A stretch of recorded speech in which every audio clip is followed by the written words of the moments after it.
Today's topic is remote identity proofing, security, convenience, and continuity.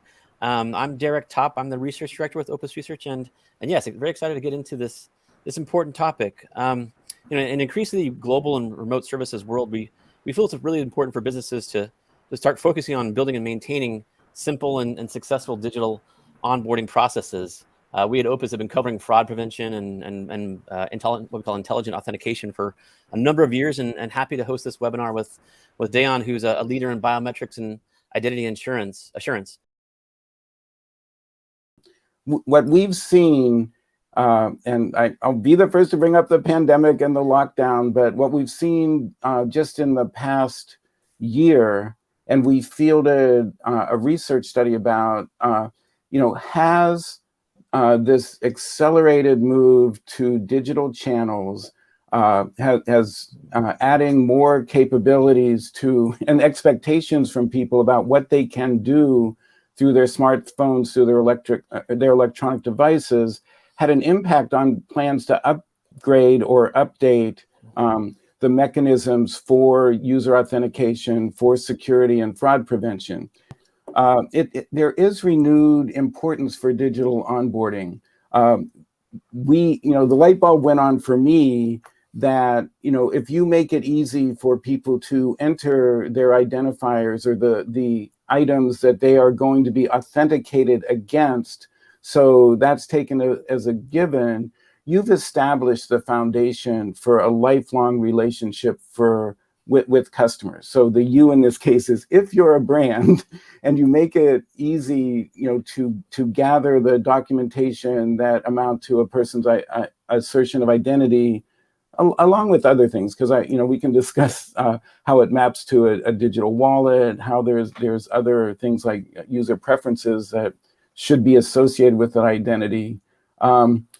It becomes a foundation for a lifelong relationship. So the assertion of identity in a digital world crosses all channels. It spans a length of time, making it easy to provide the required documents. But the idea is to make it simple, that you don't have to continually show your documents, so to speak, as you carry out more information over a multitude of digital channels. And the other thing to think about is compliance, that you need to do it in a way that complies with things like know your customer regulations. And that part of being friction-free is that when you do future authentication, is that you can do it in the background. You can make it a passive process. But when you think it figures into customer experience, to make it clear that you're imposing stronger authentication, you can do it. You can require people to take the active role of asserting their identity, but you just make it easy. Daon has a brilliant term for this, which is adaptive. The solutions have to keep changing with changing requirements over time. And as I mentioned, over the past year, we've just seen an acceleration in the need an acceleration in the use of digital channels has accelerated the need for this adaptive behavior. And Opus coined the term intelligent authentication to sort of bring together what we're talking about, that it be multi-factor, because you don't want to use a single factor like just your voice or just a PIN and password, that it be taking place continually, because we know that the relationship between companies and their customers is best thought of as a conversation over time, with moments where individuals reach out to the brands that they want to contact. And at that point, it should just be part of that continuous conversation. I want to take a few minutes and talk about two key topics for the transformative world we live in today, what we call identity continuity and the subsequent trust dividend. We're going to walk through a vision for where we see the market going, and this vision is actually based on feedback we're getting directly from our customers. And we call this concept identity continuity. It's a process of maintaining continual trust between organizations and their customers. And most importantly, it is a customer-centric identity strategy. It's a customer-driven identity strategy. Identity continuity means making it simple for your customers to create, maintain, refresh, and reestablish trust whenever it's required.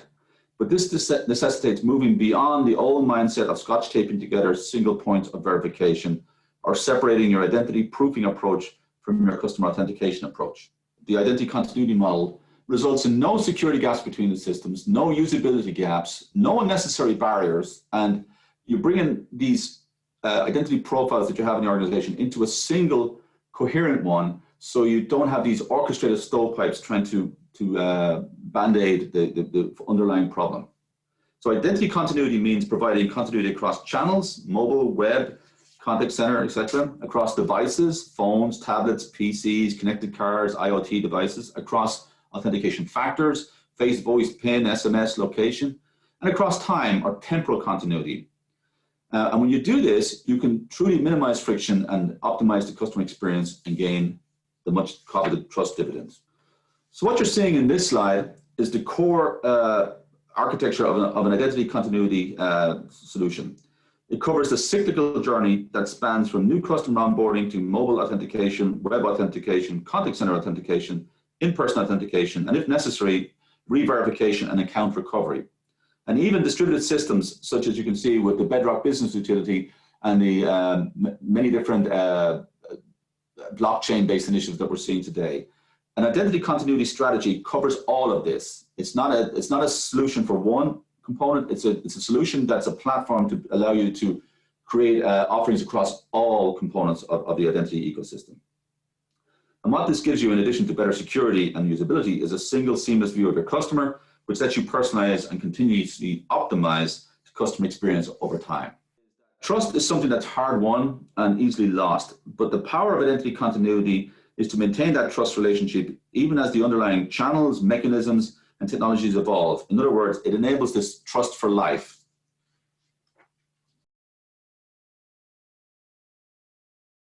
All right, so what I'm going to show you today is a quick run through of our digital onboarding product.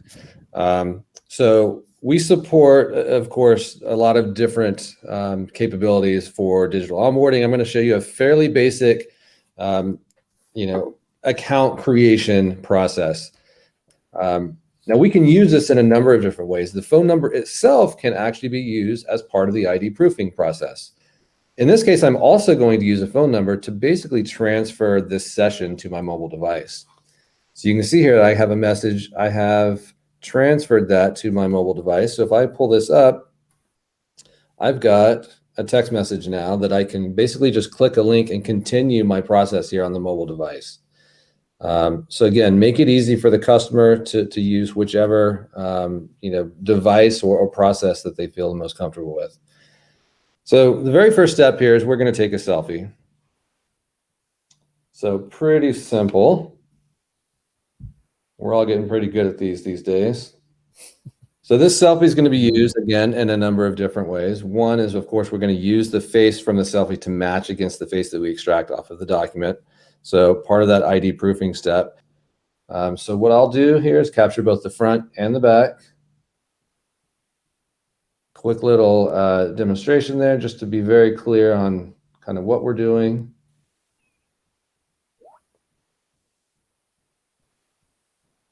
So capturing the front of the document. Make sure that looks clear. Everything looks good. I'll go ahead and submit and now capture the back. So of course, depending on the document type, in my case, I've got a barcode on the back. So we will be able to read the data off of that barcode, as well as OCR the data off the front of the document. And all of that information is then available in our platform.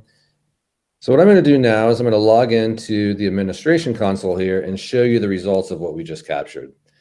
So this is our administration console that comes as part of our core platform. So this allows us to manage everything from the configuration of the platform itself, so defining some of those evaluation rules and options that I was talking about, as well as review some of the information that we captured and review user transaction history, all of that sort of thing. I'm going to go back to the slides here just to mention that we do have, there's a white paper that really covers a lot of this stuff around adaptive digital onboarding that we have at Opus have recently published. So this will be available to the attendees who are part of this this webinar, and definitely look for that. We can Jason ran through some of the use cases, but there's even more deeper kind of proof points that that is great to dig into with that white paper.